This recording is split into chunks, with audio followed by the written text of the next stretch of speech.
O homem foi criado por Deus. Mas um dia o homem desobedeceu a ordem e então veio o pecado. O pecado gerou a morte e toda sorte de males. O homem vive debaixo do jugo do pecado, sofre neste mundo. Mas o que faz Deus diante dessa situação? Será que ele é indiferente? Será que ele deixa os seres humanos nos sofrimentos e fica lá em cima assistindo tudo sem ao menos fazer alguma coisa? É o que você precisa saber. Enquanto você não sabe quem é Deus, você não pode usufruir das suas grandezas. Aprenda isso e muito mais na série Quem é Deus? Quem é você? Quem é Deus e quem é você? Qual tem sido a sua intenção? A intenção é a vontade. Aquilo que a pessoa espera que aconteça. O que pretende fazer. O que almeja. O que está em busca. Aquilo também que se tem em vista. Sabe? Aquele desejo, aquela vontade, aquele intuito, aquele intento, aquele querer. Intenção é aquilo que se pretende fazer ou realizar. Tem até propósito, ideia, plano, projeto e pensamentos. Bem, a intenção fala da sua vontade. Bem, Jesus, ele ressuscitou a Lázaro e foi, pois, Jesus 6 dias antes da Páscoa a Betânia, onde estava Lázaro, o que falecera e a quem ressuscitara dentre os mortos. A Bíblia é específica para dizer que Jesus foi a Betânia 6 dias antes da Páscoa e onde estava Lázaro, que estava morto e que havia sido ressuscitado através de Jesus. E fizeram-lhe, pois, ali uma ceia e Marta servia e Lázaro era um dos que estavam à mesa com ele. Bem, Jesus então foi lá e, claro, a Marta, irmã de Lázaro, e a outra irmã Maria estavam lá. E Lázaro, obviamente. E, sabe, depois de um acontecimento, depois de um milagre grande, enorme, como é que cada um reagiu? Quando Jesus voltou a essa cidade onde estava Lázaro e Marta e Maria. Bem, e Lázaro era um dos que estavam à mesa com ele. Então fizeram depois uma ceia e Marta servia e Lázaro era um dos que estavam à mesa com ele, esperando. Marta estava lá servindo, preparando a mesa, organizando. Então Maria, tomando um arratel de unguento de nardo puro, de muito preço, caro, ungiu os pés de Jesus e enxugou-lhe os pés com seus cabelos. E encheu-se a casa do cheiro do unguento.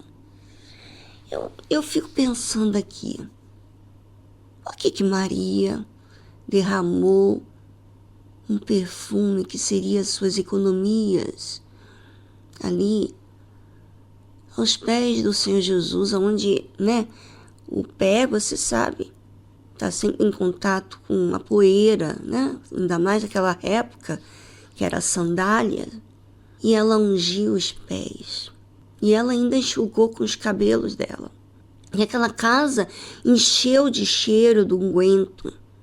Então, um dos seus discípulos, Judas Iscariotes, filho de Simão, o que havia de traí-lo, disse: por que não se vendeu este unguento por 300 dinheiros e não se deu aos pobres?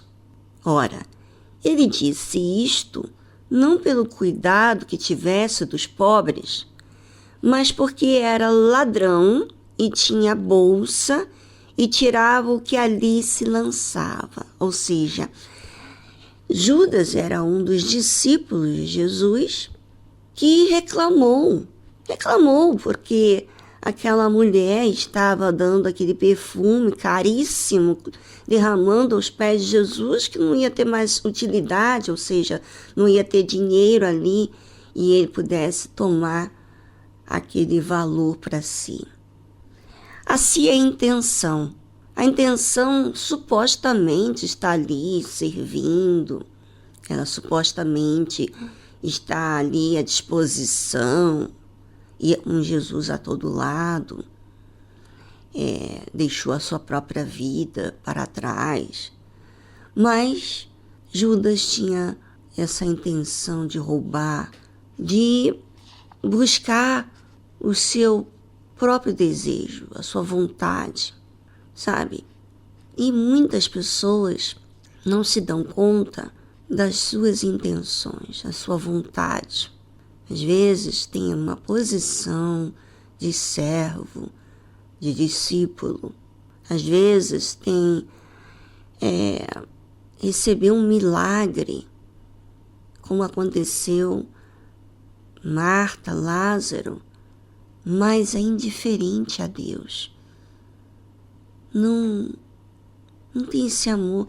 E aí eu fico pensando, né? Eu não sei se você pensa sobre isso. O que faz uma pessoa amar alguém? Como, por exemplo, a Deus. Se acontecer um milagre à vista de Marta, Maria, Lázaro e os discípulos, e as reações são diferentes uns dos outros. Por quê? Qual é a diferença? Bem, enquanto você pensa, vamos a uma trilha musical e já voltamos.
Eu fico aqui pensando nas inúmeras pessoas que são gratas a Deus, discípulos inclusive, e que têm atitude diferente. Cada um tem a sua atitude com Deus e muitos não percebem isso.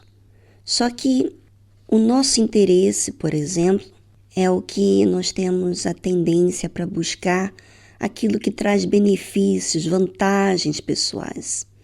Se eu tenho interesse de que a minha família seja salva, um irmão, uma irmã, um pai, uma mãe, um filho, uma filha, e vamos dizer que Deus o salva, aquele irmão, aquele familiar, tira das drogas, das más amizades, do vício, e eu sou indiferente com Deus. O que isso fala de mim? Que eu busquei aquilo que traz benefícios ou vantagens pessoais. Eu não sou grata. Eu não sou, vamos dizer assim, eu não amei aquele que me beneficiou, aquele que me olhou, aquele que se compadeceu de mim, que usou de misericórdia para comigo e para toda a minha família. Isso fala, né? Sabe, Maria falou com a sua atitude o amor que ela teve para com o Senhor Jesus. Será que eu passo a amar a Jesus de forma que eu sacrifico o meu futuro? Que esse perfume aqui representa o futuro de Maria. Será que eu sacrifico o meu futuro por um amor que, por exemplo, pelo Senhor Jesus, de entregar tudo que eu tenho e colocar à disposição, entregar, e não tem como a gente amar e não expressar, não é verdade? O amor demanda da gente atitudes. E Maria, ela teve essa atitude. Mas eu pergunto, o que fez ela amar Jesus? Para ela dedicar a vida dela, sacrificar o seu perfume, fazer o que ela fez. Bem, eu vou falar por mim. O que destaca na minha vida, que fez eu me derramar para o Senhor Jesus, não foi o benefício que eu alcancei na minha família. Não foi isso. Não foi uma cura, até porque eu nasci na Igreja Universal, tive uns pais exemplares, tive uma irmã muito zelosa, cuidadosa comigo. Tive dificuldades na minha infância, adolescência na escola, por causa do meu defeito. Mas não foi simplesmente o fato de eu alcançar alguma coisa específica, assim. Eu não cheguei em depressão, eu não cheguei enferma, eu simplesmente eu vim até Jesus porque do meu jeito não funcionava. Eu tinha os meus sonhos pessoais, eu tinha a minha vontade, mas o dia que eu passei a amar Jesus foi quando a sua palavra foi revelando, me fazendo ver com um espelho quem eu era. E eu vi a minha insignificância, os meus pecados. E Jesus me fez ver, mas não para me acusar, me fez ver para que eu fosse livre daquilo que me escravizava. Eu fui salva daqueles pensamentos, daquela vontade minha. E quando eu fui amada por Jesus, vi o seu amor, o seu cuidado, de uma forma assim, muito específica para mim, eu o amei. Eu amei porque Ele perdoou os meus pecados. Eu levava um peso na minha vida. Isso é o que fez com que eu entregasse tudo que eu tenho. Inclusive, eu deixei de ter o alvo de servir a mim mesma, porque tudo que Jesus ofereceu era o que eu buscava. A verdade era aquilo que era puro, certo, justo.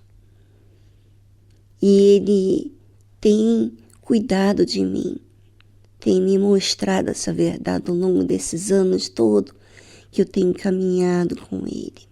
E verdadeiramente me faz muito feliz. Mais feliz do que quando eu fazia as minhas vontades, sonhava os meus sonhos. Interessante, não é? Você sonha os seus sonhos e ainda é infeliz? Como assim? Você faz tudo que você tem vontade e você ainda é infeliz? Pois é, o dia que você entender, o dia que Deus revelar para você quem é você, aonde você está presa e trazendo amargura na sua vida, no dia que você entender, você vai entregar tudo, todo o seu futuro, toda a sua vida e não vai se preocupar mais com o dia de amanhã, porque toda a sua vida, ainda que você sirva todos os dias da sua vida, não vai pagar o que ele fez para você, o perdão, sabe? Eu sou muito grata a Jesus. E é isso que eu vi aqui em Maria. Não foi apenas um acontecimento com Lázaro, da ressurreição de Lázaro. Era algo muito particular de Maria, porque, veja, Marta, irmã de Lázaro, que estava bem ansiosa, não teve esse carinho, esse amor. Não deu tudo dela. Os discípulos, no caso, um deles, Judas, tampouco fez. Pelo contrário, falou, né? Estava preocupado com o interesse dele. Mas Maria, ela tinha que oferecer. Quando você é grata e você ama a Deus, você tem que oferecer. Não é ninguém que te obriga. É o amor, é a retribuição do amor que você recebeu. Pense sobre isso, ouvinte.